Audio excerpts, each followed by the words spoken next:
Welcome.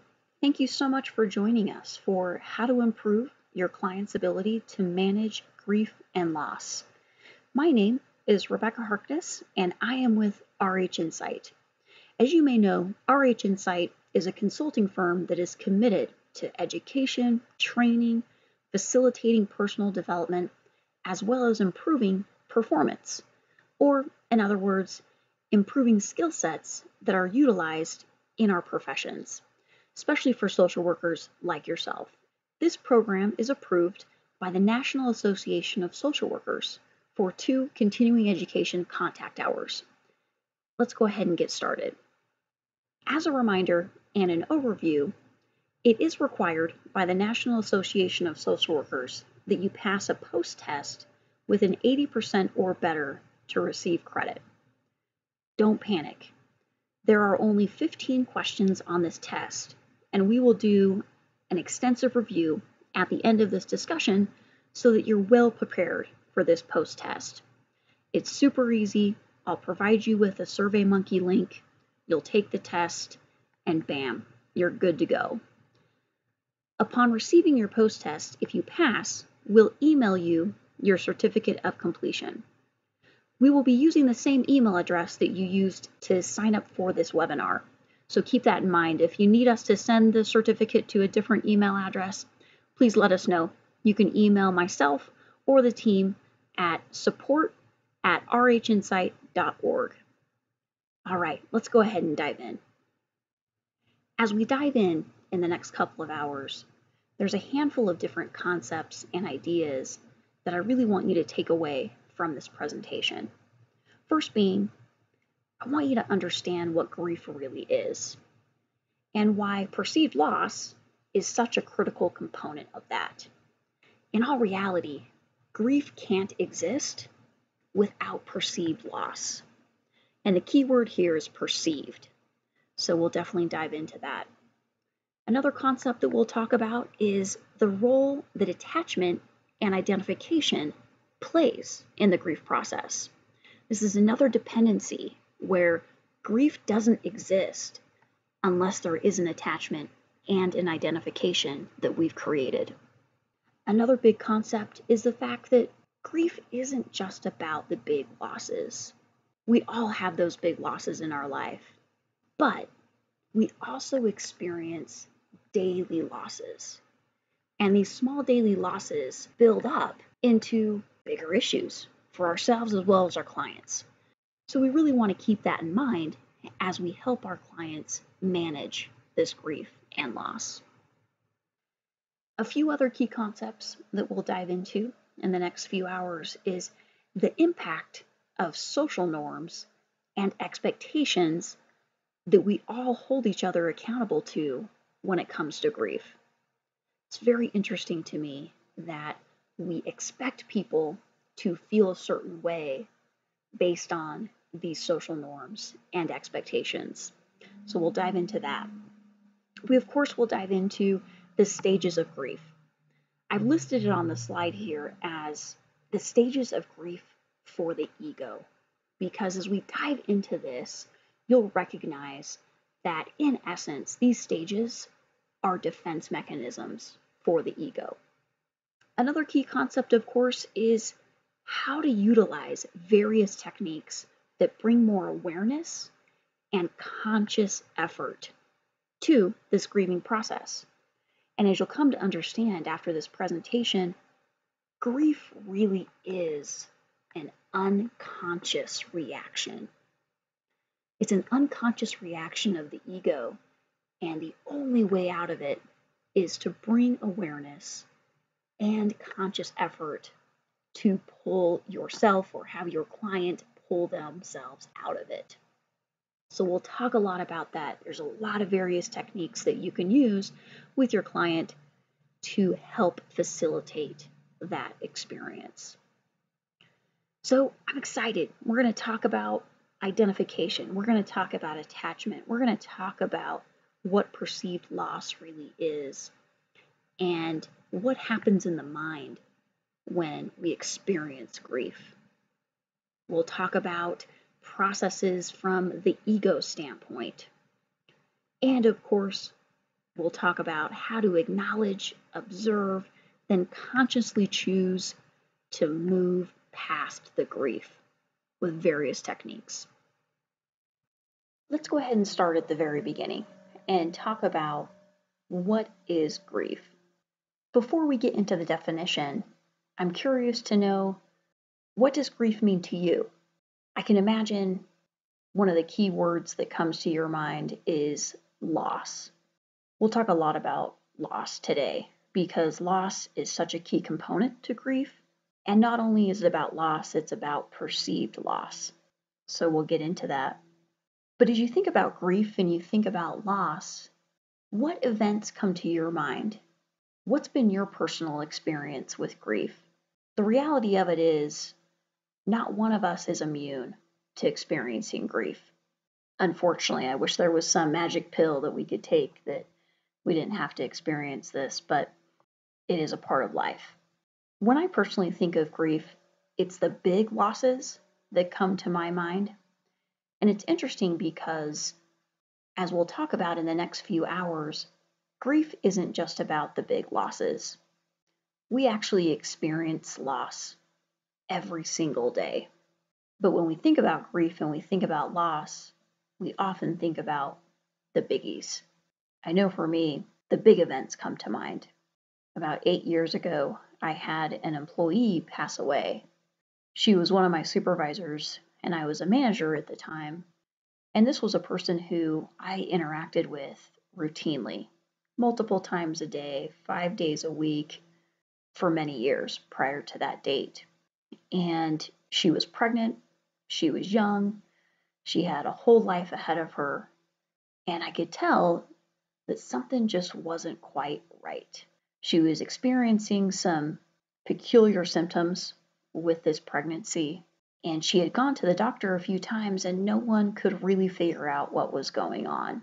That always makes me nervous. If the medical professionals can't figure it out, there's this element of uncertainty that scares me a little bit. But anyway, so there was a particular day where she hadn't shown up to work. And I knew a few days prior she had gone to the doctor. She actually went to the emergency room. She was having some weird symptoms with breathing, heart rate. Overall, I was just a little nervous for her. I could tell something just wasn't quite right. And so when she didn't show up to work that morning, I'm not one of those people that goes to the worst conclusion automatically, but in that moment I did because of the circumstances leading up to it. We called her, we reached out, we texted, and nothing. And I just had a pit at the bottom of my stomach, knowing that something was incredibly wrong. And shortly thereafter, I think in that afternoon, we had been notified that she had passed away. But I think in that moment, that was my first experience with death, with someone who I actually interacted with on a daily, regular basis.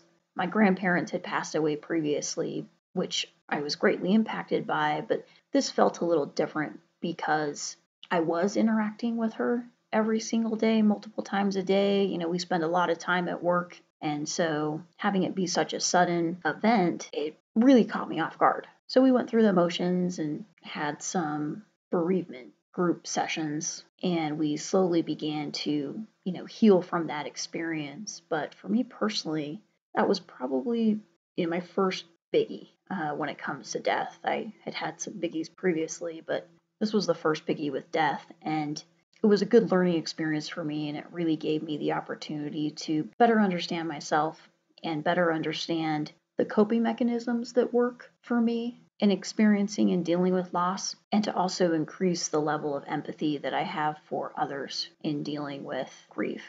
For days and weeks after that, I'd be sitting at work, even in meetings, and just out of the blue, I'd be overcome with sadness, and I would just break down in tears, and I'd have to just excuse myself for a few minutes and, regain my poise. But Obviously, it got better, but I thought it was very interesting given the fact that this was a professional relationship. It's not like we hung out on the weekends or, I didn't know a lot about her family and she didn't know a lot about mine. I mean, there wasn't that personal connection, but because we worked together so much on a daily basis, I was taken aback by how much that death impacted me. And unfortunately, due to that event, I did get the opportunity to meet her family and get to know her better through that aspect. But man, that was not fun. So I know that each and every one of you have also your personal experiences, whether it's death, whether it's personal injury, even losing people in your life due to other reasons than death. Maybe they moved away or went away to college. It's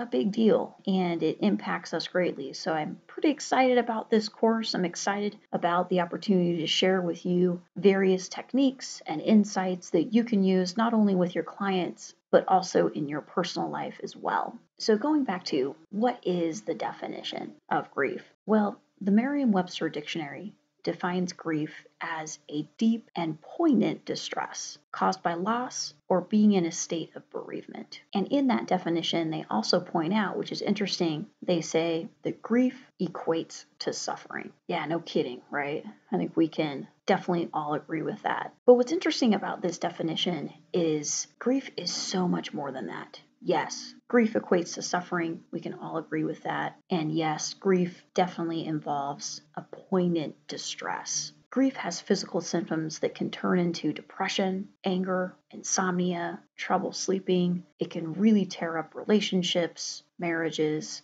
and prevent people from being able to physically function on a daily basis. So during this course, we'll definitely take a deeper look into what grief actually is, how it's caused, what happens in the brain, and what are the nuts and bolts of actually creating that grief experience. But I think it's good to start with this basic definition of grief just to give us that foundation that we can all agree on. So let's go ahead and take a deeper dive. Okay, so let's take a look and break down how grief is actually created within the mind. There's a chain of events that have to happen. There's a couple dependencies that have to occur in order for grief to be created. I've mentioned in the overview that attachment is a dependency and part of this grief process. I've also mentioned that obviously loss is a big part of it. Not only loss, but perceived loss. So let's break this down. So the first thing that has to occur in order for grief to potentially exist is we have to create an attachment. And we'll talk about this more in a few minutes, but just to give you this overview, this attachment is created. You identify with someone, something, someplace, etc. You create an emotional attachment to this thing, this person, this place, and something happens. There's a loss event. So the loss event occurs. Well, in the brain, in our nervous system, the limbic system breaks down. It's disrupted. So just to kind of take a step back here, the limbic system, that's where we store our memories. These stored memories and experiences create this neurochemical bond in our brain. As we go through life, as we weave in these people that are important to us, these experiences, these places that we've been to, we create these emotional attachments. And within our mind, we create a neurochemical bond, which is so intriguing when you really think about it. So within our limbic system, when a loss event occurs, a perceived loss event, it's disrupted. It's broken. This neurochemical bond that exists with this attachment blows up. When the limbic system is disrupted, physical symptoms then pursue. And this is where grief comes in. Grief is created. We experience depression. We experience loss of appetite, anxiety, sadness, loss of motivation, pain in our body that we can't explain. We can't sleep at night. That's what creates grief. So let's walk through a few examples to illustrate how this process works. So using the previous example that I talked about where my employee passed away, obviously I had an attachment with her. It wasn't necessarily on a personal level, but it was definitely on a professional level where we worked together day in, day out for many years. So the attachment has been formed. The loss event in this particular example is obviously her death. And that sudden, unexpected event caused a disruption in my limbic system that allowed for grief to develop. Because I had created a strong neurochemical bond in my brain with our memories, our interactions, working on various projects, I was doomed to experience some grief. So that's kind of an easy example. Let's use another example in terms of personal injury. When it comes to attachment with personal injury, whether we recognize it or not, every single one of us is attached to our bodies. We identify with them, they're part of us. Our body is our way to communicate and experience this world. So regardless of how you look at it, every single one of us is attached to our bodies. So when a loss event occurs, like personal injury, there's definitely going to be a disruption in the limbic system. Every single memory that we have is stored in our body. We have strong neurochemical bonds in the brain that relate to every single experience that we've ever had, whether it be physical, mental, emotional. So when it comes to personal injury, that can really throw people for a loop because we're much more attached to our bodies than we realize. Our bodies are such a huge part of our identity. I know for me personally, about 20 years ago, I was in a near fatal paragliding accident where I free-falled about 150 feet to the ground. Luckily, I made it, but I did have some physical injuries that altered my life quite a bit. I shattered my ankles as well as my pelvis. So I transformed from a human into a bionic human. I have quite a bit of titanium and metal, which I'm very grateful for, but it was definitely a transition, definitely a hard experience to go through in terms of rehabilitation, physically, mentally, emotionally, and I definitely think it's fair to say that there was a significant break in my limbic system as I made my way through that experience. Everything that I could do prior to that physically that I couldn't do after the accident definitely was an adjustment that I had to work through. So personal injury is one of those things where it can be easily overlooked when it comes to the grief experience. So one thing to keep in mind with your clients is if they are experiencing any type of personal injury or even a chronic illness, there could definitely be some grief symptoms happening. So what we're going to break down in this presentation is how do we impact grief? How do we minimize these symptoms, knowing that we can't go through life without getting attached? That's a good thing in life. We want to be attached to people, to things. We want to feel connected. It's in our DNA. So how do we manage this experience, knowing that we're going to experience it? Loss. It hits us like a ton of bricks. But the key thing here is it's about perceived loss. Every single one of us has our own perception. We have our own perspective of ourselves, of the world, how we see things. I could experience an event that perhaps you would perceive as a loss, and for me, it might not be. So it's important to understand that grief is contingent upon perception. It's contingent upon perceived loss, because the fact of the matter is we experience grief when we experience perceived loss, not necessarily just loss in general. Loss is the key component. So because we can't experience grief without loss, let's talk about this for a few minutes. What is perceived loss, and how is that dynamic created? In a few minutes, we'll talk about various examples of what loss is. But to start with a definition, what is it? What is loss? In my eyes, loss, it's a takeaway. It could be destruction, ruin, something that's destroyed. It could be something that falls short, something that's no longer. It's a whole, whether that's psychological, physical. It's a sense that something is missing. Something fell short of expectation. It's a decrease. So in essence, if we really could sum up loss in just a few words, it's a takeaway.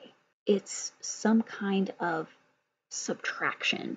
Whatever it is, there's a symbolic baseline or norm that was created, and now you're below that threshold. As an example, you create an attachment with a person. Well, you've created this symbolic baseline of this person in your life.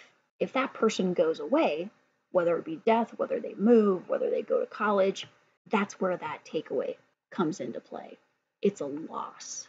So keep that definition in the back of your mind. A little bit further in this presentation, we'll talk about various tools and techniques that you can use to help your clients better manage the grief experience. And one of those key tools revolves around thought deconstruction. Perception plays a significant part into the thought deconstruction process because perception is built on beliefs. It's built on beliefs that we hold about ourselves as well as our viewpoint of the world. So our deep-rooted beliefs play a significant part in the grief process because perception is such a key component. Like I mentioned, grief doesn't happen unless you experience perceived loss, not necessarily just loss. So because our perception determines whether we experience grief or not, thought deconstruction plays a significant part in the healing process. During the thought deconstruction process, you'll play a significant role in assisting the client with potentially changing their beliefs. We'll talk about that more a little bit later, but keep this in mind. Perception is critical to the grief process, and it's an element that we can control and change. As you know, our perception impacts every area of our lives. And as you change your perception and you change your core beliefs, how you experience grief also changes as well. In a few minutes, we'll talk about identification and attachment and how that plays a part into this process too. So building on that element of perceived loss, the question is, how do we create that opportunity for perceived loss? Why would loss be something different for me than it would for you? Well, the key component here is attachment. We create opportunities for perceived loss when we form that emotional attachment, we identify with something. This emotional attachment is created when we see a part of ourselves in something or someone else. We identify with it. We relate to it. We find commonality with it. At its basic level, we see ourselves in it. And this is true for people as well as it is for things. The car that you love that car because you see yourself in it. You vibe with it. You can see yourself driving down the freeway, windows down, wind blowing through your hair. That's your car. You don't want a Buick. You don't want a Nissan. You want a Mercedes. That's what you see yourself in. That's an attachment. The house that you bought. If you didn't see yourself living there, you wouldn't have bought it. Your outfit, same thing. It matches your vibe. You're not going to see me wearing a tube top going to the grocery store because A, you don't want to see me in a tube top, but B, that's just not my vibe.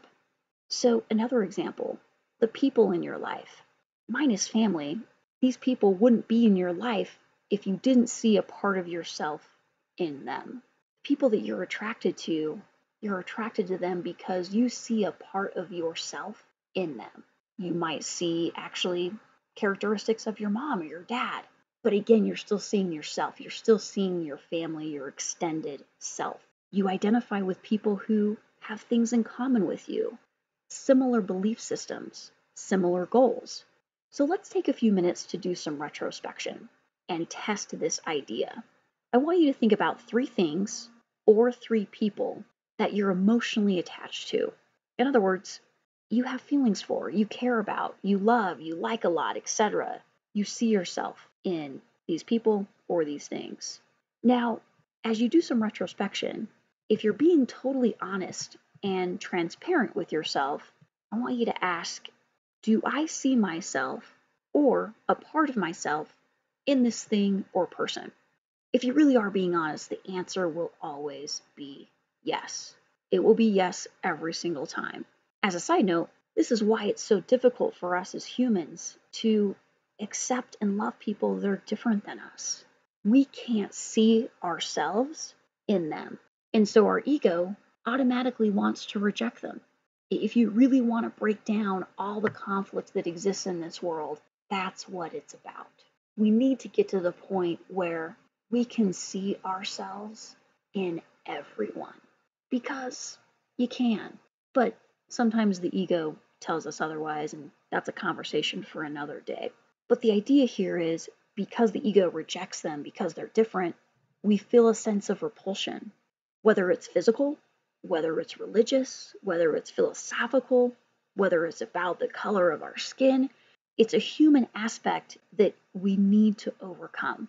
And we are slowly overcoming it. We're getting there because as a whole, we're becoming more aware. We're becoming more aware of our spiritual essence and the fact that we have a lot in common with each other, regardless of where we live, what we look like, etc. So keep that in mind as a side note. I know that's not the conversation for today, but nonetheless, hate, discrimination, oppression, it's all due to this simple concept that we can't see ourselves in that other person. So let's overcome that through being aware of the process. It's a normal human process that we have to overcome. So anyway, take a few minutes, think about 3 people or 3 things. Feel free to put me on pause, but take some time to really think about, gosh, who am I attached to and why? Because in essence, you'll come to that conclusion. It's because you see a part of yourself in them. So as you can see, your emotional attachments are driven by a need to see yourself in the external world. Another example of this is when you meet someone that reminds you of someone already in your life or someone you've met before. Immediately, your mind associates that person with your previous experience because your past is your point of reference, for better or for worse. But again, you're using a reference point that's part of your previous experience, so it circles back to you, your experience being a part of yourself. Now, what's interesting about attachment is, I don't know if you're familiar with Buddhism. It's an interesting philosophy, but Buddhism actually recognizes the power behind attachment and offers a very specific philosophical viewpoint about it. It's interesting because Buddhism actually recommends that you don't get attached to anything. Because the idea is, if you don't get emotionally attached to anyone or anything, perceived loss doesn't exist. And therefore, you can't experience grief. And as a result, you don't suffer. So one of the key concepts behind Buddhism is the fact that if you want to avoid suffering, don't get attached. So it's an interesting concept. It's a concept to think about. It's interesting that Buddhism teaches the idea that attachment is a negative thing. I don't totally agree with that perspective. And the point is, there is power behind what and who we attach to. And it's important to be aware of that. I think it's natural for us and important for us to attach and to identify with something. I mean, attachment is such a key component of our survival. Think about if your babies never got attached to you as a parent. That attachment is what keeps us alive, especially through difficult times, especially through challenging times. But I think the important takeaway here is because we have to identify and attach with something, with people, it's important to recognize, okay, well, what exactly is it that we are attaching to and identifying with? Because at the end of the day, what we identify with determines what we experience in life, positive or negative. Many of us identify with loss. We identify with separation. We identify with lack, death, criticism, judgment. We don't need to. We can identify with love, forgiveness, compassion, life.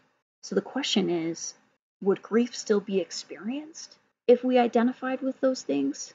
If we identify with love, is grief still a possibility? If we truly forgive each other, can we experience grief? The takeaway here is the power of perspective and identification drives our ability to overcome grief. We can minimize the experience of grief. We can minimize its symptoms, its physical symptoms that we experience. That's the mission. Okay, let's take a few minutes and take an inventory of all the loss that we experience, right? You could probably create this slide for me in your sleep. Grief isn't about the big losses. It's about those small variances of loss that we experience multiple times a day. So it's important as you think about the grief cycle and how and what happens in the mind as the limbic system gets broken and disrupted, it creates these physical symptoms, these emotional states. It's not just about the biggies. Examples of daily loss include pain, physical limitation, those times where we don't feel like we're in control. That's perceived loss. Of course, we've got heartbreak, rejection, delays. Let's say we're trying to get to work, there's an accident on the freeway, pushes us back 20 minutes. We go into a panic because our limbic system is disrupted because we're attached to work, we're attached to being on time, and crap, not going to make it to that 8 a.m. meeting. Failure. Failure is definitely a loss experience. When our belief system is challenged, we all experience those moments in our life where we see the world a certain way and something happens to us that kind of really challenges that viewpoint. And we have to go through that process of understanding, gosh, am I going to continue to see the world this way? Or is this an opportunity for me to change my belief system into a more positive belief that serves me and the world better? Let's take a look at the examples of the significant loss. Loss of a job, that's huge. Maybe an accident occurs. Even if there are no injuries, the event of the accident, that loss of control, that loss of safety, creates a toll on our emotional psyche that we need to address. Catastrophic events, whether it's an earthquake, flood, huge experiences of loss in those events. The death of a family member can, of course, cause significant grief and sadness. The compilation of the stored memories and experiences that are created, they create that strong neurochemical bond in the brain. When that's broken due to death, wow, that limbic system is blown up. It's disrupted. Here come the physical symptoms: depression, loss of appetite, anxiety, sadness, loss of motivation, physical pain. The pain of grief literally becomes physical. Dr. Daniel Amen, in his book, Change Your Brain, Change Your Life, points out that grief often activates the pain centers in the brain.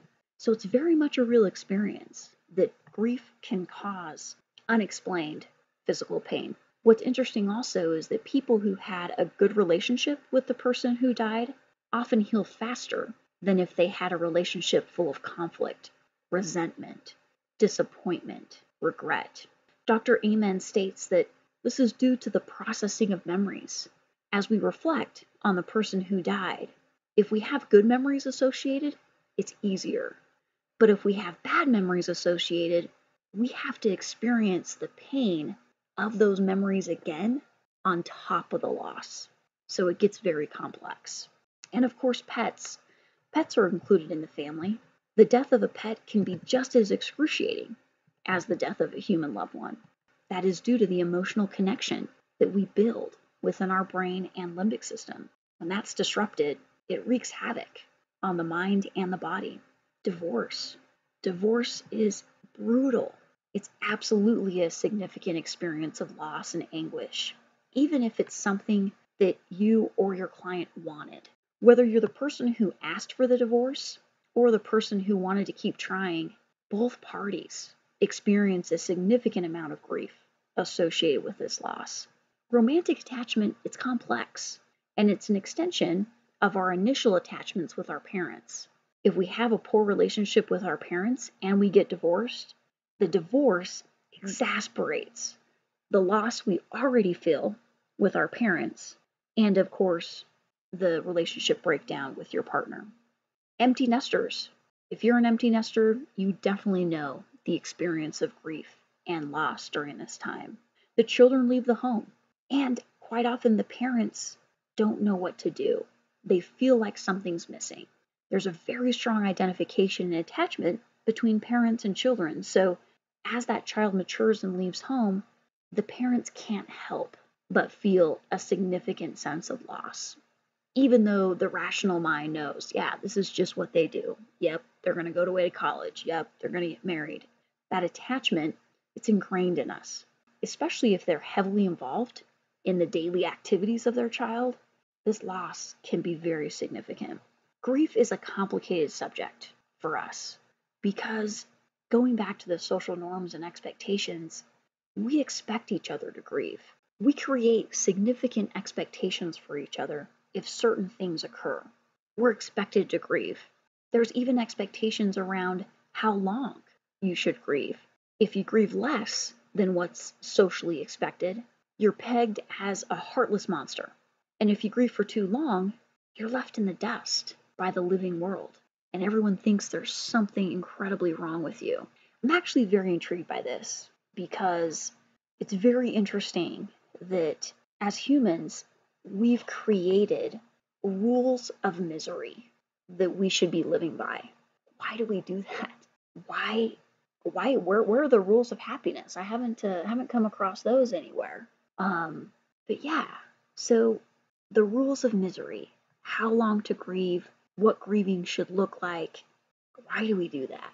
So it's important for our clients that they understand that these social norms exist. Completely ignore them. Grief is very much an individual process because perception and attachment are very unique to every single one of us. So as a result, our grief experience is going to be unique as well. And for those individuals who are grieving too long, that's where we need to step in and help them to better manage these symptoms. This brings us to an interesting question. Is grief a choice? I want you to ponder and think on this. Once we form an attachment to something or someone, when that entity goes away, the mind and body automatically recognize that as a perceived loss. Because of how we've conditioned our thinking based on collective and personal beliefs, our mind triggers the grief response. Again, there's that limbic system disruption. This is where things get interesting because we have layered belief systems within our minds that coincide and make up our consciousness. We've got race beliefs, we have cultural beliefs, we have beliefs based on our neighborhood or state that we live in. We have religious beliefs. And then at the most personal layer, we have our own personal beliefs that we try to reconcile against the beliefs of others, of our friends, family, church leaders, society. And we make the ultimate decision as to which beliefs we're going to buy into and how attached we'll be to those beliefs. So this variation in belief assignment explains the variation in which each and every one of us responds to loss. Like I mentioned, grief is a very personal experience, even though we have strong foundational commonalities. The level of variability is very peculiar, and it's a reflection of how unique and complex our belief systems really are. We've talked about perception, and we've talked about the power of perception when it comes to the grief process. Remember, grief doesn't exist without perceived loss. And so the power of perception cannot be ignored in this process. Because we do have influence and control over our perception, one could make the argument that grief is a choice because of the fact that we are choosing how we perceive our experiences and how we perceive how we relate to the world. This is an interesting argument. I'd like you to take a few minutes and really think about this. Feel free to put me on pause, but the idea here is to really put some thought into, is grief a choice? Do we have control over our perceptions? How much control do we have? How much can we actually influence our perception as well as our grief experience? These are tough questions to answer. You're going to get these questions from your clients as well. So the more prepared you are in thinking through this yourself, the better that you can address their questions. Because they're going to come to you and they're going to wonder, gosh, how can I influence this? I am really struggling. What can I do differently to minimize these grief symptoms? So think about it. Think about what your perception is on this and what your opinion is. There isn't a wrong or right answer on this. but it's a great question for all of us to think about and to come to our own conclusions. So going back to that question, is grief a choice? Well, theoretically, you could say yes. And theoretically, you could say no, depending on where you are on the, everything is a choice spectrum. I personally don't think that the question of is grief a choice the appropriate question to ask. I know that comes up a lot in discussion. Perhaps a more appropriate question is, can we influence the effect of grief by our choices? Think about that for a minute. Can we influence the effects of grief by our choices? And I think the answer is absolutely yes, if you're willing to question and analyze your belief systems and bring more awareness and consciousness to the process. A key point here is, I didn't say change your belief system, but rather question it, challenge it, be aware of how the belief system affects how we feel about loss and, of course, experience grief. The goal here is to help clients not get swallowed by the black hole of grief. It is so easy to do. It's an unconscious process. It's a reaction. It's going to happen to every single one of us because we get attached, because we have perceptions. Grief will happen, but we've got to get to the point where we can help our clients develop the ability to recognize when grief is wreaking havoc in their life, when they've gotten to that point where it's affecting their daily activities, to teach them to use useful tools and techniques to manage. Grief is going to happen, but it doesn't need to be debilitating. Okay, so let's talk about the stages of grief. The stages of grief were created by Elisabeth Kubler-Ross. We're all familiar with the stages of grief, but I think throughout this course, we can take it a little deeper. Let's take a deep dive into the various stages and better understand what really is happening. I think the key takeaway here is the stages are really all about the ego. This is how the ego processes grief, and really it's how it processes loss. So as you think about the ego and you think about its defense mechanisms, let's walk through this. So we start with denial. Okay, yeah, that's an obvious number one coping defense mechanism of the ego. We all do it. It doesn't work. It's an illusion, but all of us have egos. So it's the first line of defense. We want to deny it. Whatever it is, we're not going to accept the outcome of whatever reality we're talking about, because the ego tells us, well, if you just deny it, then it didn't happen. Okay, this is definitely a true ego illusion, right? So it starts there. Well, as the ego gets questioned by our sense of awareness and our sense of consciousness, we're going to move through these other various emotions. So now we're to anger. We tried to deny it, it didn't work, so now we're mad about it. We haven't fully accepted the loss, but the mind begins to tinker with the idea. So we're bringing a little bit of awareness in, right? But we get mad because as we accept what happened, emotions come up. We're going to get angry. But again, there's more ego resistance. Okay, so we move a little bit further through this process. Now we're bargaining. We've gotten over our anger a little bit, but this other coping mechanism kicks in. We're going to bargain. We're going to try and put some element of control around this to say, oh, okay, so if this really is true, then let's cut a deal.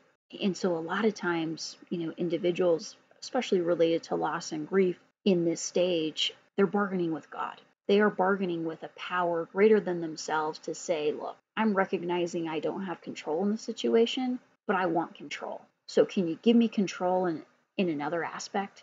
It's another ego coping mechanism, because we recognize, well, crap, this bargaining thing doesn't exist. So our ego starts to admit defeat. Sadness kicks in. Our somewhat empowered feeling turns into total powerlessness. We're not in control. We don't have any leverage. We are defeated. And for a lot of people, they never make it out of this stage. Their ego takes over and they're cooked. The ego holds them hostage for the rest of their life because they can't bring enough awareness to pull them out of this stage. The only thing that pulls clients, pulls ourselves out of this state is awareness and conscious effort. What's interesting is Sigmund Freud contended that grief is similar to depression. Generally, grief naturally eases up over time, and so can depression. But if grief lingers, similar to depression, it is very difficult to recover and get back to your previous self. The deeper the grief, the more conscious effort it's going to take. There's no other way around it. So if the ego can make its way out of this depression stage, we finally reach acceptance. Acceptance is where we've brought enough awareness, we've brought enough conscious effort, and we recognize, you know what, I am bigger than what just happened. There's more to me, there's more to life. We finally make room for love, peace, forgiveness, but it's only through that conscious effort. So our soul steps in, provides some positive perspective, and we open ourselves up to, okay, there's a bigger plan. There's something bigger than ourselves that I feel safe, I feel loved, and I know that everything is going to be okay. Not everyone can get to that. So as you can see, the stages are ego versus awareness. And as a parallel, you could say it's fear versus love. So let's explore this idea for a minute. Grief is an emotion of fear. In essence, all emotions are derived from one of two things, fear or love. Because grief is an emotion derived from fear, it's important to understand how the personality and the ego and mind react to that. Gary Zukav urges us that without an awareness of our emotions, we can't associate the effects of grief within ourselves or others with their causes. We can't connect those dots. Without an awareness of our emotions, we can't experience compassion for ourselves. We can't experience compassion for others, which is necessary for us to move through the stages of grief. He also reminds us that emotions are currents of energy that pass through us. So awareness of these currents really is the first step in learning how our experiences come into being and why they exist. So the human emotional system can be broken down into roughly two elements: love and fear. Fear is of the personality, it's of the ego. Therefore, emotions of the personality reflect and they're sustained by fear. So as we kind of go back to those stages of grief, like we talked about, these are stages of the ego. Well, the ego loves fear. If the ego can keep us fearful, it's won. But as you can see, as we move from denial, anger, bargaining, depression, and hopefully reaching acceptance, it's because we're allowing ourselves to become less fearful. Fear is driving those first stages. Love is creeping in and allowing us to get to that acceptance stage. So because fear is that driver behind those stages within that grief cycle, anger, hatred, jealousy, envy, loneliness, regret, and ultimately grief take over. And as we all know, emotions then lead to corresponding behaviors. For grief, it's isolation, it's separation. One could argue that grief is a very selfish emotion. It's driven by fear, it's exasperated by separation, isolation, and selfishness. Okay, so we've talked a lot about what grief is, what's the dynamic, what are the things happening within the mind. It's now time to shift our attention to, let's talk about some various tools and insight that we can share with our clients to allow them to better manage this experience of grief. To better cope with grief, it's necessary to increase our awareness of our emotions. Thoughts and beliefs drive emotion, but if you're not willing to take the time to become aware of what you're feeling, you're limiting the influence you have over your emotions and therefore over the grief response. Unless you intervene and bring awareness to the situation, the processes and reactions that take place are following mental programming. It's unconscious. All of us are going to experience the grief cycle because that is an automatic reaction of our mind. The mental programming that's included in this process consists of the socialization, family beliefs, cultural beliefs, media beliefs, and your grief response is going to follow the cultural expectations of what grief should look like. It's important for us to bring awareness to these types of situations, specifically the grief response. So we're going to talk about thought deconstruction. We're going to talk about the impact of cognitive therapy, self-awareness, what the benefit finding technique is. We're going to talk about the power of interpersonal psychotherapy. So let's move forward. Okay, so let's start with thought deconstruction. Part of lessening grief symptoms and feelings is deconstructing the powerful thoughts that are holding the grief in place. The grief is stuck due to certain thoughts.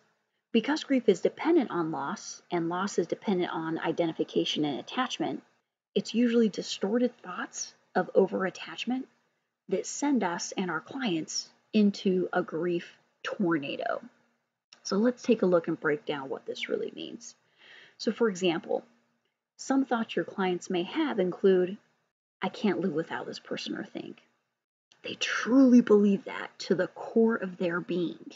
They might think, I'm nothing without this person or this thing. It was my entire world. A part of me is gone forever. My life will never be the same. I have a hole in my soul that will never fill in. I can't move on. I can't bear the thought of living without this person or thing. Now think about these individuals truly believe these things. I mean, these are powerful statements. And notice that the words I or me is in every single one of these thoughts. I want to go back to my argument that grief is very selfish.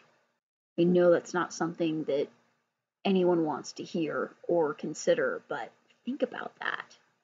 As we work with these clients, these beliefs are where we have to start. Because if this individual truly believes these things, there is absolutely no way that they will be able to move forward and bring enough awareness and conscious effort to get past the grief. So to deconstruct these thoughts, we're going to use cognitive therapy. Cognitive therapy is helpful in addressing these powerful thoughts that the client is stuck on as part of the grieving process because it allows for some awareness to creep in. That's the saving grace. As you know, our role isn't to change the client's beliefs, but rather it's our role to guide the client through a thought-provoking journey that allows for a different perspective to develop. That's the whole concept. So it's important that we ask specific questions to really get their mind going. We want to welcome the idea of challenging this perspective. So here's a handful of questions that you can use in your cognitive therapy session. Ask your client, can you absolutely know without a shadow of a doubt that this thought is true? Is this thought true 100% of the time? Or in other words, is it always true? How does this thought direct your feelings and behavior? How would you feel and act if you didn't believe this thought? That's probably one of my favorite questions because it really gets them thinking, oh, okay, so this belief is a part of my identity, and this identification is driving my behavior. Who would I be if I didn't believe this? And these are tough questions, right? I mean, the whole success behind this exercise with them is the client has to be brutally honest with themselves and really answer how would they feel or act if they didn't believe this thought. It's a very powerful question if you take the time and energy to really answer it. Because in essence, you can half-ass answer all of these and you're not going to really get anywhere.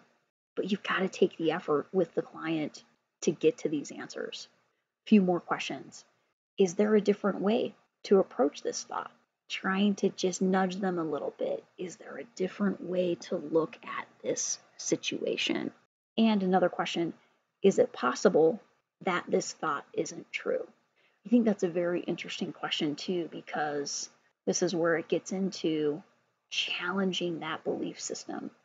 Really gently, this question introduces the possibility or idea that, gosh, maybe this isn't true. What if it isn't? Then what? We all know that ourselves and our clients, we need to accept the inevitability of loss. We are going to experience loss in this world. Whether it's perceived loss or whether it's loss, it's going to happen. So this acceptance allows us to better manage it when it occurs. I don't think we need to necessarily expect it, but we want to keep our minds in a state of good expectancy, not expectancy of loss, but we can demonstrate emotional maturity and recognize that loss is a part of this human experience, but we can manage it. If it does happen, we know that we're resilient enough to deal with it. Recognizing that we can't control events, we can't control people, we cannot control the world. This allows us to better flow with the loss and the change in our lives. So it's important that we facilitate this thought deconstruction and really allow the client to come to different conclusions. These different beliefs are going to be the trampoline that catapults them in the right direction of reaching a manageable level as they experience grief. We all know that in order to deconstruct our thoughts and our belief systems, it takes a huge amount of self-awareness, and there's so much power in that. Through self-awareness, we learn how to repair our own wounds. We have the power to change the thoughts and the beliefs that drive our entire existence. It's pretty powerful when you think about it. Even cells within our body know how to heal, and thank goodness for that. It's truly an amazing process. What they do is cells identify where there's damage, and they're programmed to work and repair it. Our mind has the same capability, but we, through our conscious awareness, we need to guide and allow it to happen. Yes, every single one of us can heal. We can heal emotionally, we can heal spiritually, and we can heal physically. It absolutely can happen, but the big but here, huge but, is we have to participate in that healing. And that participation is the conscious awareness to facilitate that healing. Healing does not happen fully without it. Our cells, because we're not involved, they know what to do, which is fantastic. But when it comes to our mind, we're in charge. We play a significant part in that. So like I've mentioned, grief will linger on forever. Absolutely forever. If conscious effort and action isn't taken. There's no way around it. There's no magic pill. This is it. So our task as the client's therapist is to facilitate some conscious awareness to develop. So on this particular slide, it's an example of how we can walk our client through a common pain thought pattern. Okay, so as we kind of walk through these thoughts, you'll see the process of self-awareness happening. So we start where the client is. Client says, I'm in pain and I don't know what to do. Their next thought is, in fact, I can't even deal with this pain. What can I do to distract myself from it? Because I don't want to take a look at it. They're in that denial phase. They don't want to look at it. They want to pretend it doesn't exist. Let's distract myself. Then they start to begin to ask, well, why won't this pain go away? I'm distracting myself. I'm trying to deny it. I'm pretending it's not there. Why is it not going away? So they say to themselves, okay, I'm going to find more distractions. And they do. Some are healthy distractions and some are not so healthy distractions. Then they come to the realization of, okay, this isn't working. Okay, so there's a little bit of awareness creeping in. They're recognizing, all right, this isn't working. They're moving slightly into that acceptance. Now they're really increasing their self-awareness and they're saying, you know what, in fact, I'm being self-destructive here. It takes a lot for someone to actually recognize that. And they said to themselves, okay, I'm ready. Well, maybe I'm not ready, but I need to address this. So they're in that waffling period, right? And they start to begin to question, well, what is this pain even about? Which is great because as they ask themselves that question, again, it creates more room for some awareness to creep in. They say to themselves, okay, I think I'm understanding now what this pain is. Maybe there's something I can do to reduce the pain. They try a few things. It might work, it might not. They get to the point where they say, okay, maybe I need some help. They reach out. And this is a key step because it's reconnecting, right? You're feeling isolated, you're in pain, you're experiencing grief. You separate yourself, you isolate yourself to bring that awareness to say, okay, I'm going to reach out. I'm going to leave this sense of isolation for a moment, and I'm going to try and reconnect. This is a vulnerable spot for the individual because if that reach out isn't successful, then holy crap, they put their running shoes back on and they are racing back to that isolation.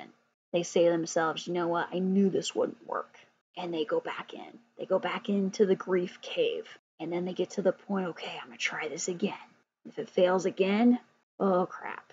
Now they're going deeper into that grief cave. It's important that we recognize this moment of vulnerability and we show compassion for it.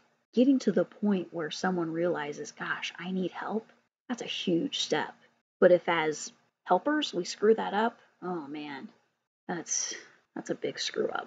So anyway, they reach out, they get some help. Now they're at the point where they're saying to themselves, okay, I'm feeling better, I'm addressing the pain, and I'm doing something about it. Optimism floods in, hope floods in. They begin to realize, gosh, you know what? Healing is possible. And then they begin to trust themselves and they trust in their ability to heal their own wounds. So I love this example because it's such a great illustration of how we move through the stages of grief, how we move from a fearful ego state of mind to more self-awareness. And as a result, you minimize and escape that grief black hole. Okay, so we've talked about the power of thought deconstruction. We've talked about the power of cognitive therapy. Let's talk about another technique. It's a simple technique, but powerful nonetheless. It's called benefit finding. And what benefit finding is, it's identifying the positives that come out of loss. So research has shown that attempting to identify the positives that came out of the loss actually reduced the effects of grief. In the book, The Undefeated Mind, by Dr. Alex Lickerman, Lickerman shares the effects of journaling on grief through a research study completed by Wendy Lichtenthal and Dean Cruz. What they did is they divided their subjects into 3 groups. One group wrote about their feelings concerning their recent loss. The second group wrote with the focus of trying to explain or make sense of their loss. The third group wrote about any positive life changes that resulted from the recent loss. And what's really interesting is the results of the study demonstrated that the symptoms of grief declined in all 3, but the most improvement was demonstrated by that third group. So it's interesting because it didn't discount the positive effects of just journaling in general. You know, for the folks that just wrote about their feelings, they improved. For the folks that focused on trying to explain it or make sense of it, okay, well, they improved too. But the most improved was the individuals who actually found positive life changes as a result of the loss. So in essence, with your clients, to recognizing that it's hard sometimes to identify positives that come out of the loss, what you could do is actually package it as a 3-pronged approach where you introduce the idea of journaling and you introduce it as, okay, so this week I want you to focus on X. I want you to focus on how you feel about it. And then the next week you mix up and you say, okay, I want you to try and explain. I want you to journal about making sense of what happened. And then that third week, you could throw in, okay, now I want you to identify those positives. Because the first 2 weeks allows them to really kind of work through a lot of their feelings. I think jumping to, okay, tell me what the positives were right off the bat, there's going to be some resistance to that. I mean, the ego is automatically going to want to reject that idea to say, are you crazy? I just showed up and you want me to talk about the positives that came out of this? You've got to meet your client where they are first.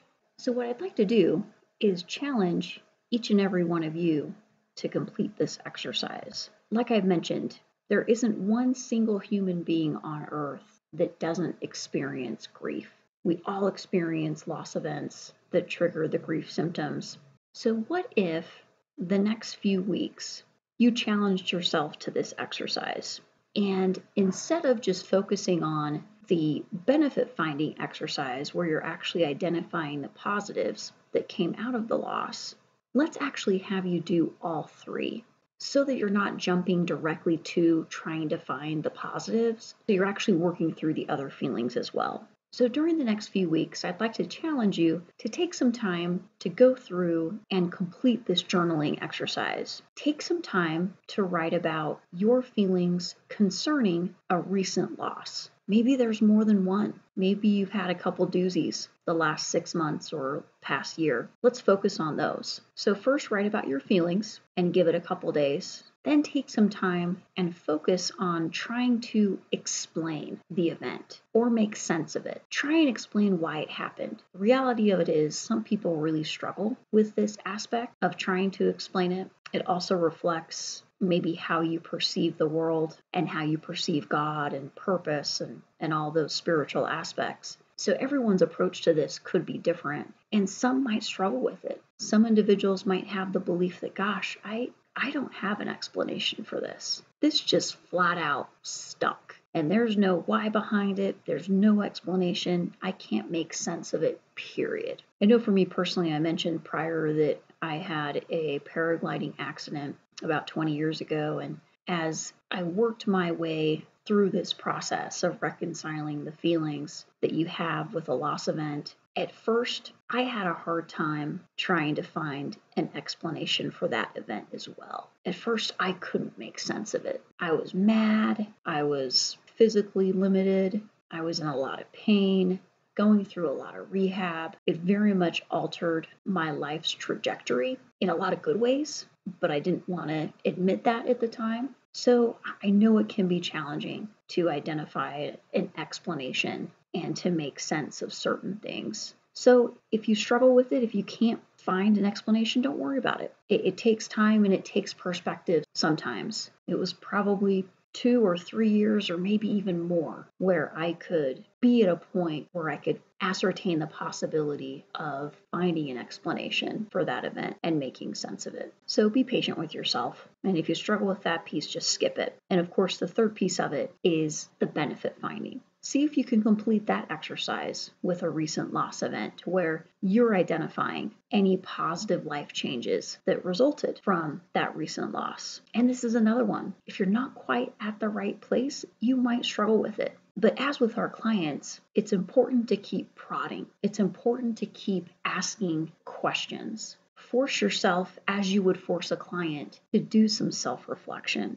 Try and step back and gain some perspective. Sometimes it's important for us to treat ourselves like our best client. We're all human. We all struggle with a lot of the same issues. So if you find yourself struggling with this piece of finding positives that came out of the loss event, ask yourself, well, if I had a client that was in this position, how would I approach them? What questions would I ask them to try and open up their mind and consider the possibility that perchance something positive came out of it or will eventually come out of it? Give it a shot. Try the exercise. If nothing else, it'll definitely give you a sense of perspective and empathy as you ask your clients to do similar exercises as well. We've talked a lot about how the limbic system plays such a critical role in this grief experience. So another grief management technique involves strengthening your client's limbic system. In other words, their emotional connections. And how to do that is you're going to urge and assist them to spend time with others. Grief causes us to isolate, to separate. We experience that break, that disruption in the limbic system, which the limbic system in essence is our connection to the world. It's the place that we fit in. So when that's disrupted, we automatically feel like we don't fit in. We don't fit in with the world. We isolate ourselves. And we create this separation between the world and ourselves. So to combat that, it's important to encourage your client to socialize. Because the tendency for people is to isolate themselves and revel in this emotional disruption, the unconscious reaction is isolation. And like we've talked about, the only way out of grief is awareness and conscious effort. They must bring a conscious effort to stay social. Urge them to surround themselves with people that give them the opportunity to bond in a positive manner. And a lot of times it helps that these are scheduled times. So for example, like it's a bowling league. It's always Tuesday nights, 7 o'clock. Maybe it's a spin class. Maybe it's craft night. Maybe it's some type of club activity. When you're in the midst of grief, you don't feel like doing these things. Absolutely not. But the point here is, if you as the therapist can potentially facilitate some ideas related to, hey, do you like bowling? Okay, let's get you in a bowling league. Let's look it up. Go to Google, figure out where there's a bowling league in the area. It's not enough to just say, okay, client, it's important for you to get social. They're not going to do it on their own. It takes too much effort. The weight, the grief, it's too heavy. So it's important to do a little more facilitation in the sense of helping them find these scheduled activities.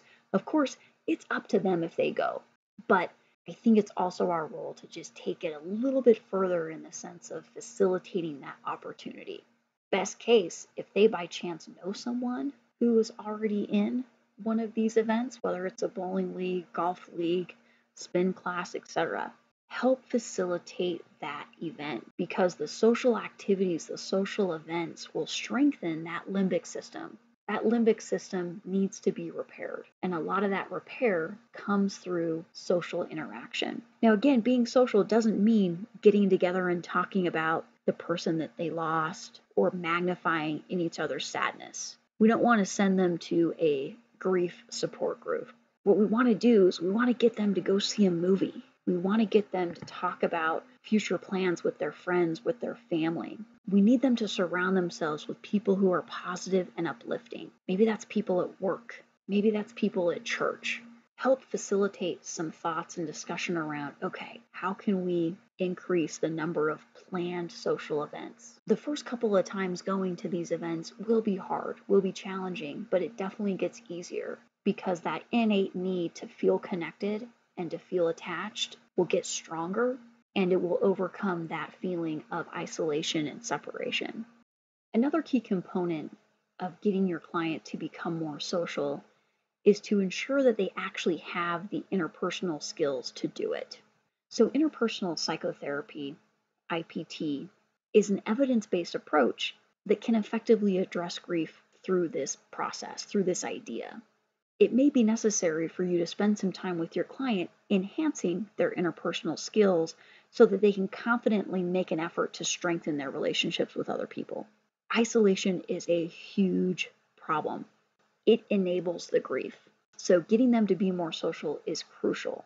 If they're socially awkward to begin with, then in the grief process, there is no chance that they are going to become social. So it's important that if you recognize the fact that, okay, there might be some opportunity here to build some social skills, that you take the time to do some interpersonal psychotherapy. So IPT typically is an approach to treat mood disorders, but it can also effectively address grief because this therapy is based on the attachment theory and the impact of relationships on mood. So in essence, it's a win-win. There's 4 key areas that IPT impacts: social isolation, unresolved grief, difficult life transitions, which, like we've talked about before, these transitions are really grief and loss in camouflage clothing. And of course, this therapy helps out with interpersonal disputes. But take the time to structure the treatment, including homework assignments, continuous assessment, implement treatment strategies specific to the situation that applies to your client. But the key takeaway here is the goal is to increase their social skills so that we can pull them out of the tendency to isolate themselves. We have to repair that limbic connection through social interaction. One thing that makes interpersonal psychotherapy interesting is that it focuses on the client and their relationships with other people, or in reality, the lack of relationships with other people. Its premise is based on the idea that personal relationships, or again, the lack thereof, play a significant part in how individuals feel about themselves, feel about the world, and the level of satisfaction that they have with life. Like we've talked about, grief tends to strip people of relationships because they want to isolate themselves. Grief makes us feel like we want to cut ourselves off from the world. There's an element of loneliness and potentially selfishness. Grief keeps all of our attention on ourselves, and so it limits our ability to continue to nurture relationships that we have in our life or potentially build new ones. So as you explore your client's ability to be social, maintain relationships, or form new ones, you'll gain some insight into how much they're isolating themselves and how much the grief is weighing upon their ability to feel part of the world. Interpersonal psychotherapy recognizes the fact that it's not the lack of relationships that are causing the grief, but the lack of relationships are exacerbating the grief symptoms. And so by focusing on and trying to tackle the relationship issues, then as a result, as a side effect, it improves the grief symptoms. Oftentimes, as you begin to use this technique with your client, it's important to ask them a lot of questions, whether it's in a questionnaire format, whether it's simple conversation and dialogue. We as the therapist need to get a good sense of how much time is this person spending alone? How much time is this person spending with others? Are the individuals that they're spending their time with creating positive bonds and positive interactions, or are these people adding to the negativity in their life? There's a lot of exploration that takes place at the beginning of this technique, but once you get a sense of where the person is at, it gives you a good anchor to then explore possible options to improve the situation that they're in. Another aspect to keep in mind as you work through this technique is to address the skill level of your client. Does your client have the necessary interpersonal skills that are needed in order to maintain and also create new relationships while managing the grief symptoms? It's tough. It's hard to do. It's difficult for people who have great interpersonal skills. When they're experiencing those grief symptoms, oftentimes your interpersonal skills go out the window because you are so consumed and so overwhelmed with your personal loss event. It's challenging to look past yourself in those moments. But that's where we come in. We definitely have the skills and the capabilities to help our clients get past this event and heal from it. It's interesting, everyone is unique. Everyone comes to the table with different strengths and weaknesses. You'll notice as you work with different clients, some clients will have just natural, innate interpersonal skills that they can draw from to help pull them out of this isolation phase.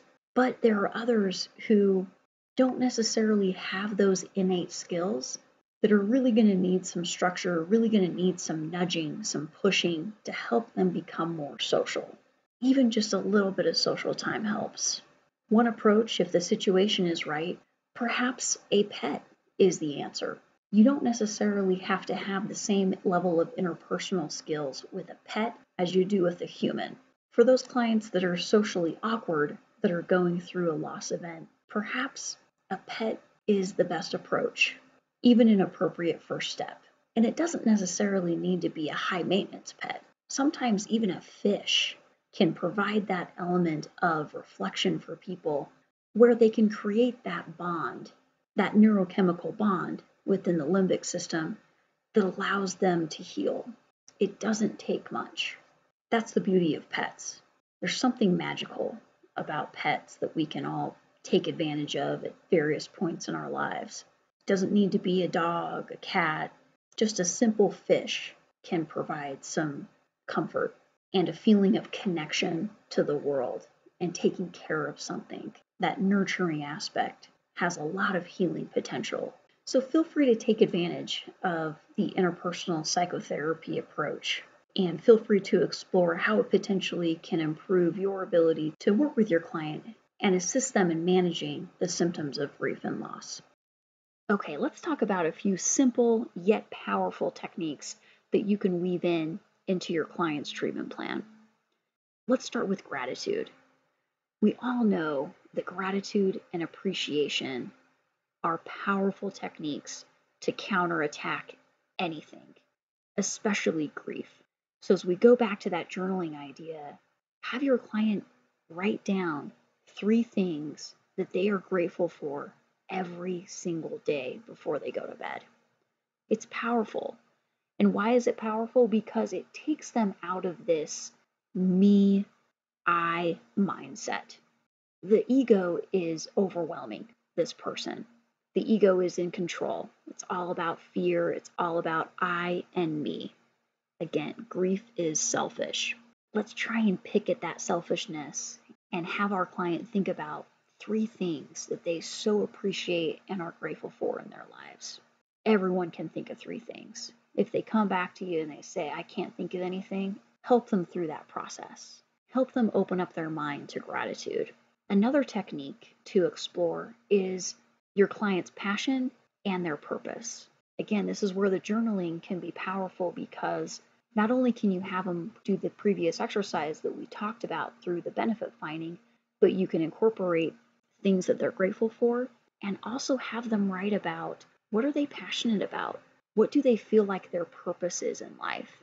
And sometimes this may uncover some other issues going on because if they can't come up with their purpose, then you can definitely explore some other treatments that revolve around potentially depression and deeper rooted issues. Another real powerful technique is to incorporate service. What we're trying to do is we're trying to insert some additional awareness into their life. When we do that, we minimize the me, we minimize the I, and we spread the focus and attention to other people. Service feels good on so many levels.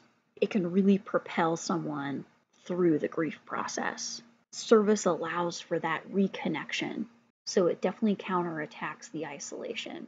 You're thinking about other people. You're not thinking about yourself.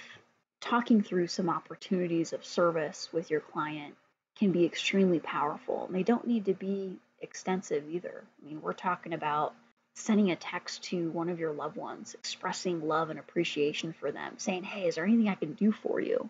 It's just simple things. It doesn't need to be grandiose. Baby steps. So find different ways that you can incorporate gratitude, purpose, and service in your conversations, in your dialogue, and in the treatment plan.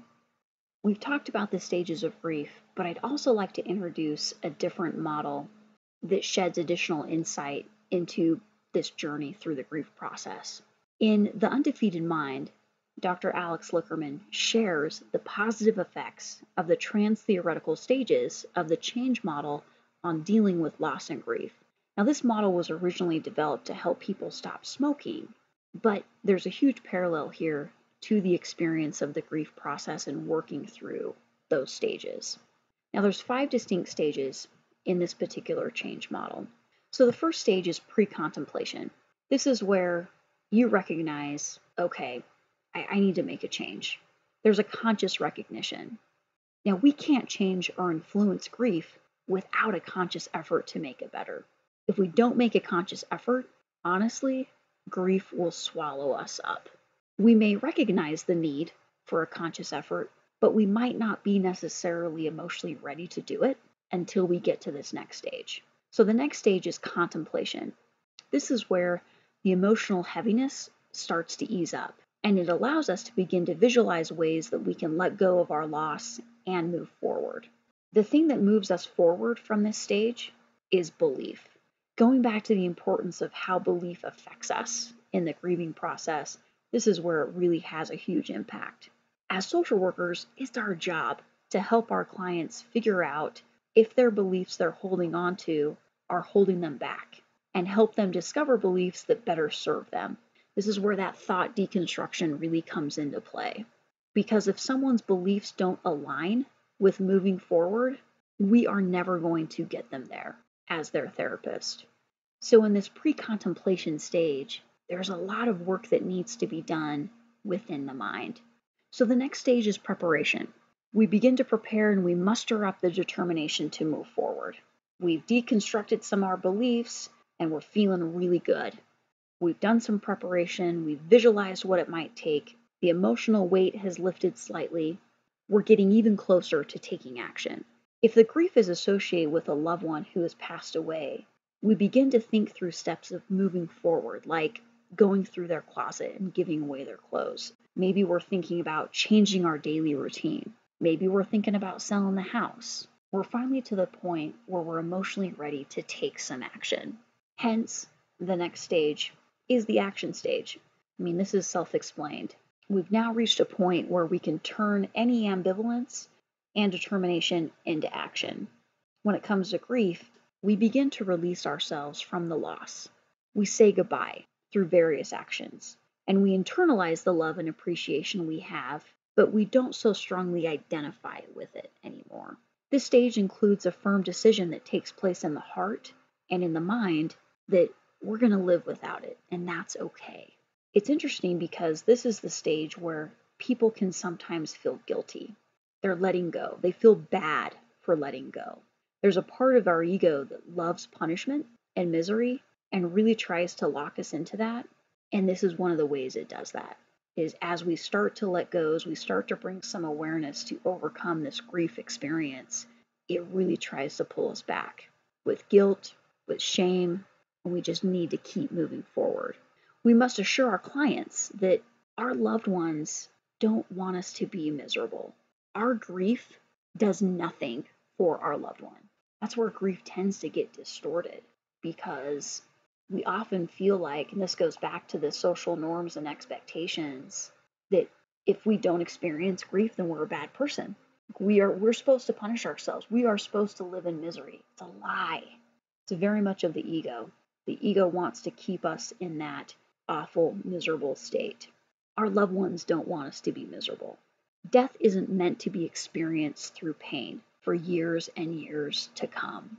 It's interesting because the ego is so afraid of death that when we experience it in our lives through someone else dying, it magnifies the fear and it keeps us fully locked in that grief cycle. Okay, so the next stage, it's maintenance. We've taken action. We've completed a lot of difficult things by letting some things go emotionally, and we're now in maintenance mode. Maintenance mode, it could last for years. Grief feelings are always going to resurface. There's going to be emotional setbacks, but it's the reinforcement of the person's beliefs that get them back to a positive and stable state of mind. So what tends to happen is you can go back to stage 2, which is the contemplation stage, and then work through stages 3 and 4 over and over and over again. It's not linear. It's very much a dynamic process that individuals move back and forth through. The awareness and recognition of which stage the client is in helps the client move forward effectively. You can't move a client from stage 1, pre-contemplation, into action effectively and actually sustain it over time. It's necessary to build on each stage. Pre-contemplation turns into contemplation. Contemplation turns into preparation. That preparation catapults them into action, and then they're in maintenance mode, and then they're going to pop back into pre-contemplation. It's important for us to manage that process for them and recognize that these stages are real. It's necessary to build on each stage as one makes their way through, because like I said, in the maintenance stage, there's always going to be setbacks. And the key thing here is this awareness is critical in getting back to that maintenance stage. So keep these stages in mind as you're working with your client. I know the stages of grief is a widespread model, but I thought, wow, this is really powerful in the sense of understanding that even though this is a change model, individuals who experience grief are moving through these same stages. Like I've mentioned, grief is unconscious. It's unaware.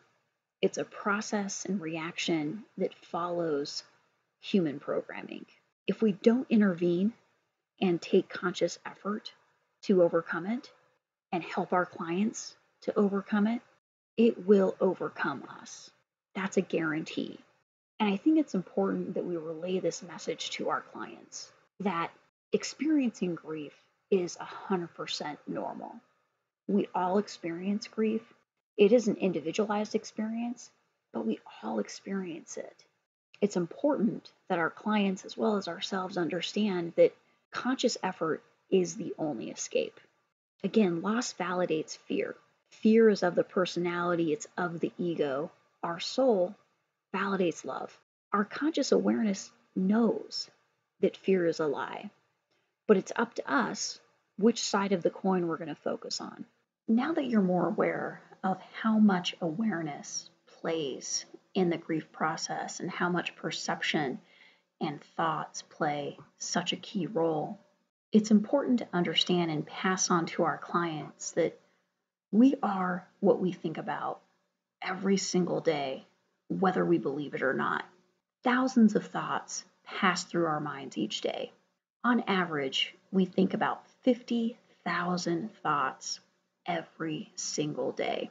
We all consciously choose which ones we're going to pay attention to and which ones are going to shape our character and shape our experience, especially as we make our way through the grieving process.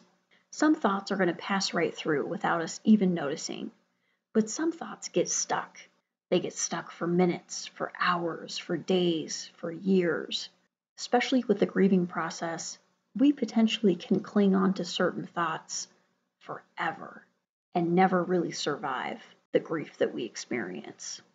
And until we ultimately decide to let them go and to consciously move forward, it's very difficult to move past grief.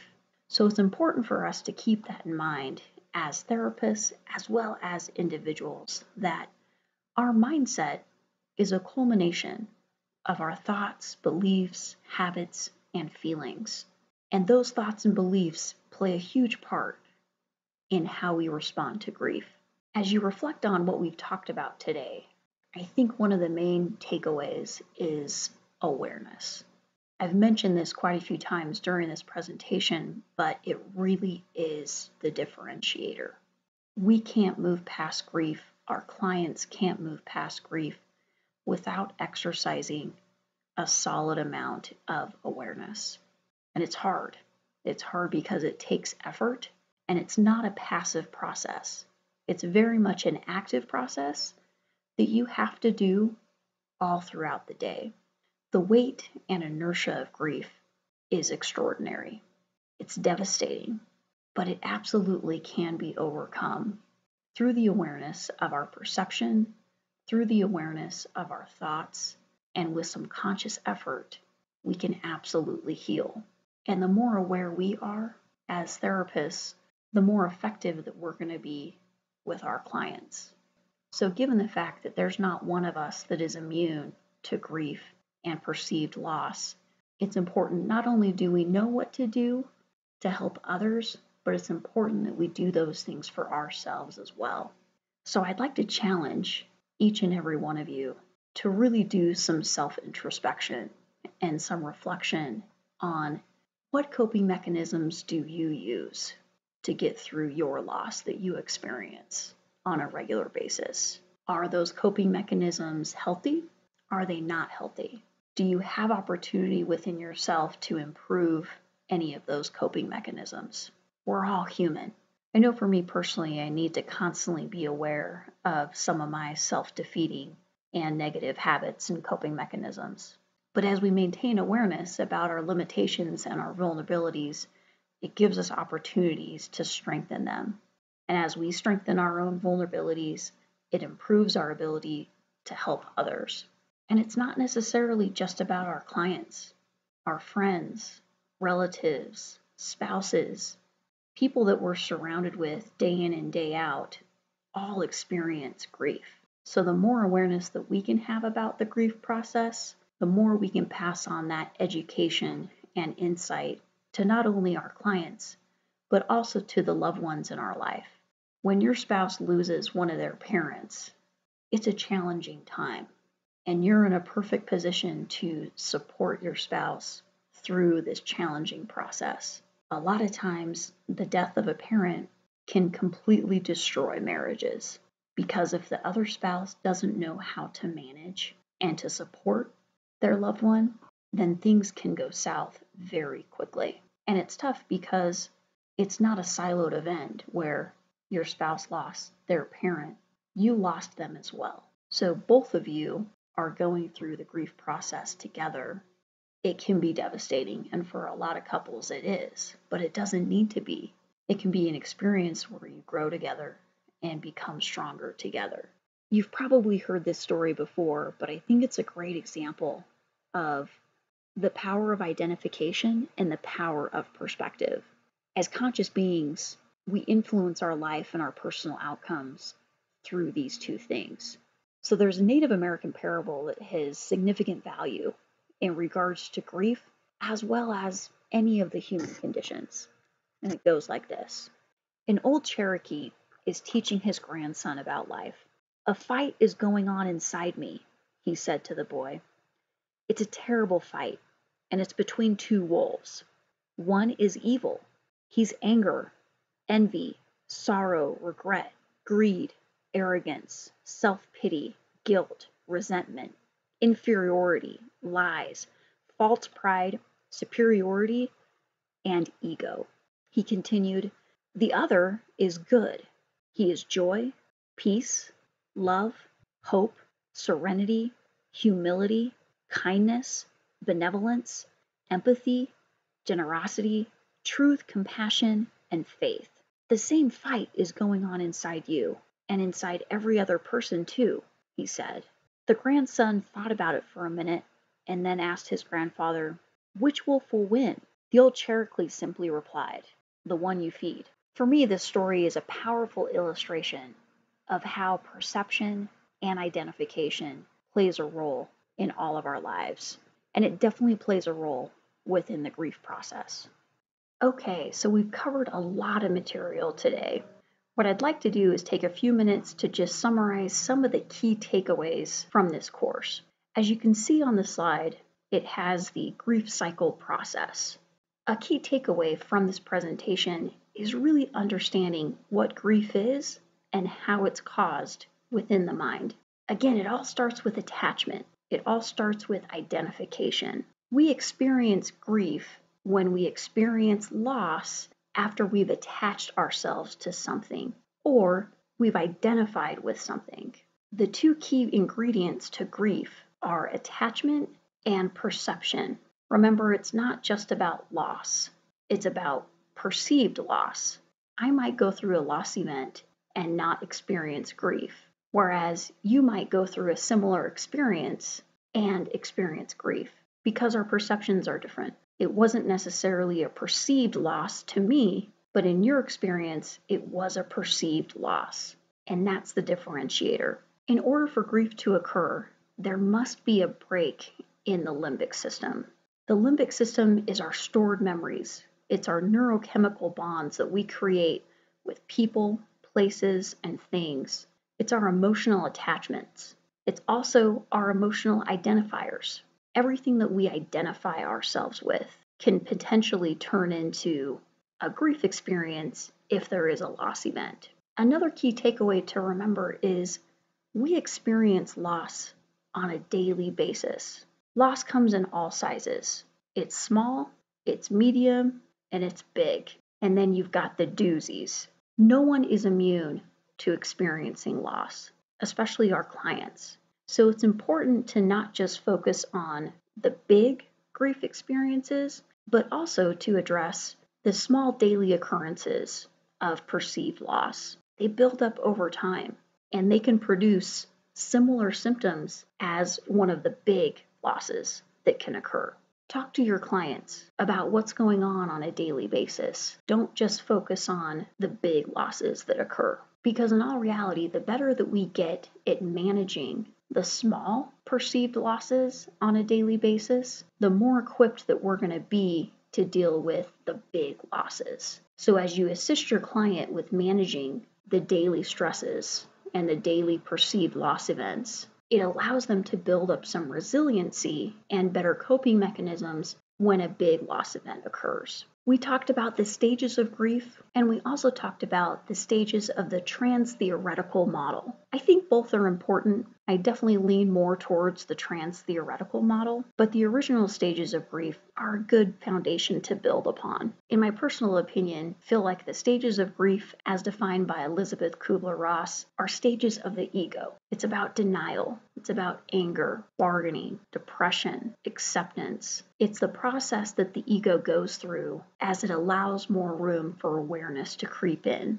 I like the trans-theoretical model a little better just because it's all about creating action. It's about taking that conscious effort to move from a pre-contemplation stage into action. Whereas the stages of grief don't really allow us to get to that action piece. So keep both models in mind as you work with your clients and allow them to work through the ego stages and potentially get to that contemplation, preparation, and action stages where they can improve their lives and lessen the symptoms of the grief experience. We talked about various tools and insights that you can use with your clients. We started off with thought deconstruction and emphasizing the importance of cognitive therapy. Self-awareness plays such a key part in this process of managing the symptoms of grief and loss.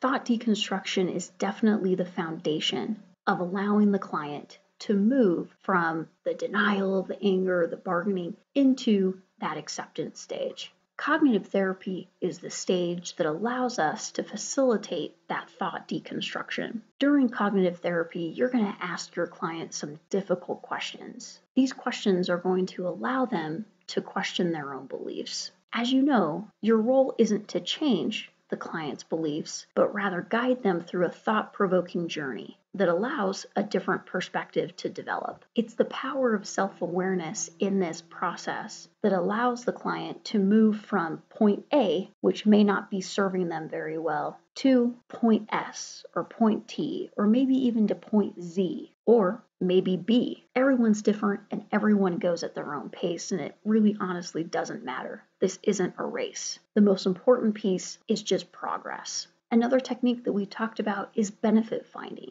It's such a simple concept, but as you can see through the research, the results of the study demonstrated that the symptoms of grief declined the most in the group that focused on the positive life changes that resulted from the loss event. Talk to your clients about journaling. Give them exercises that they can work on throughout the week so that you can follow up with them in the next session. We've talked about the importance of the limbic system and the role that it plays in creating the grief symptoms. A powerful grief management technique involves strengthening your client's limbic system. Your clients must bring a conscious effort to stay social. Assist them in finding ways to stay social, whether it's a bowling league, golf league, chess, you name it. There's so many different leagues that exist. Help them find one that makes sense for them so that they can create some new emotional bonds and strengthen their limbic system. We talked about interpersonal therapy. Interpersonal therapy, IPT, it's an evidence-based approach that can effectively address grief. It's important that your client increases their ability to be social. Isolation is such a huge problem with grief,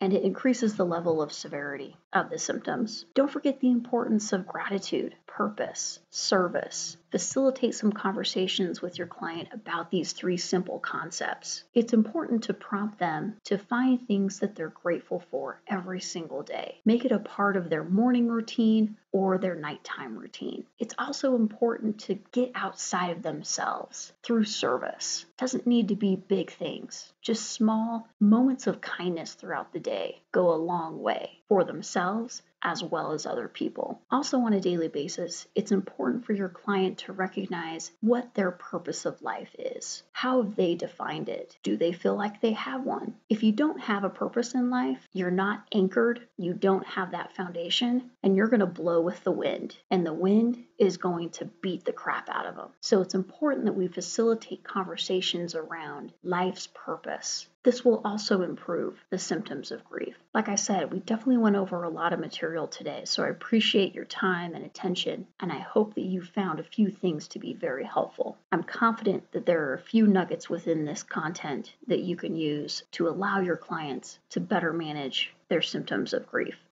Okay, awesome. Well, that takes us to our post-test review. Like I mentioned at the beginning, there is a 15-question post-test that's necessary for you to pass in order to get credit for this course.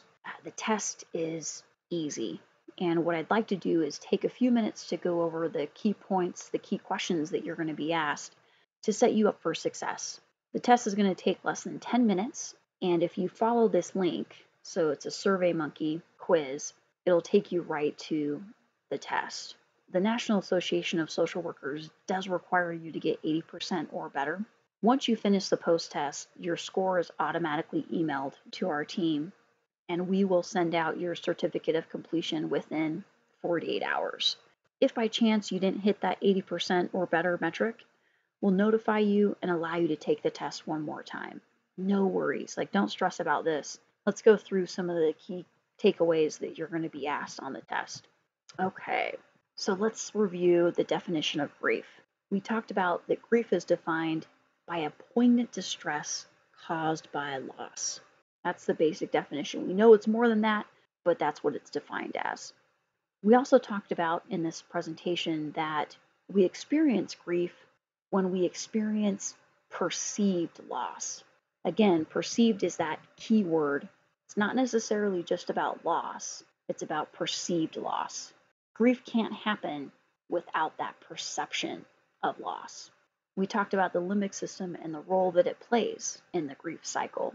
When we form an attachment and we have a loss event, the limbic system is disrupted, and that's what occurs to produce the symptoms of grief.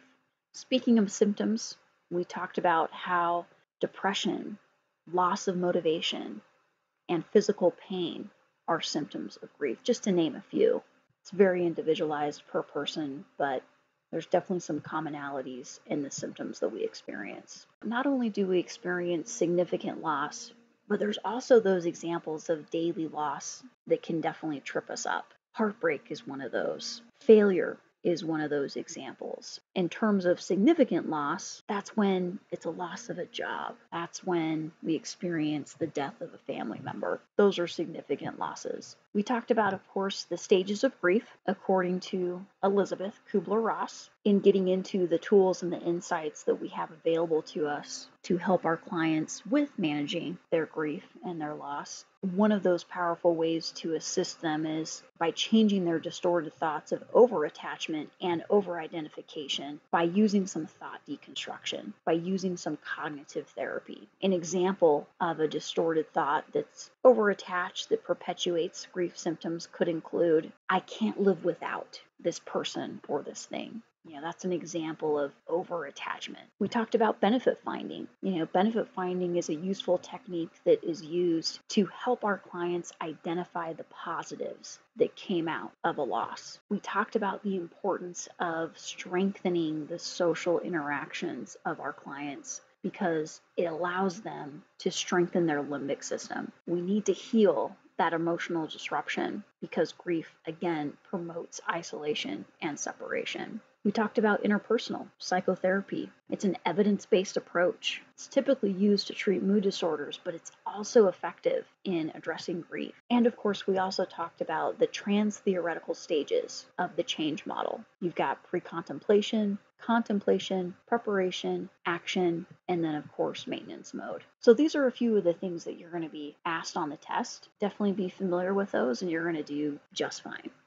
Awesome. Well, thank you so much for joining me today. I definitely appreciate your time, your attention. In closing, just want to touch on a few things. If you have time, go ahead and just take the post-test right now. Again, here's the SurveyMonkey link. It's super easy. You can do it from your phone. You can do it from a computer. Just go ahead and get it done. It's going to take you less than 10 minutes to complete. We will email you your certificate of completion as soon as we get your test score. We'll have that certificate to you within 48 hours of receiving that score. Again, if by chance you don't pass the first time, don't worry about it. You can definitely take it again. If you need any additional support, we're happy to provide that. If you have any questions or points of discussion that you'd like to go over, just let us know or reach out to us at support@rhinsight.org. I hope you enjoyed the presentation and you found it helpful. Thank you so much. We hope to hear from you again soon. Take care.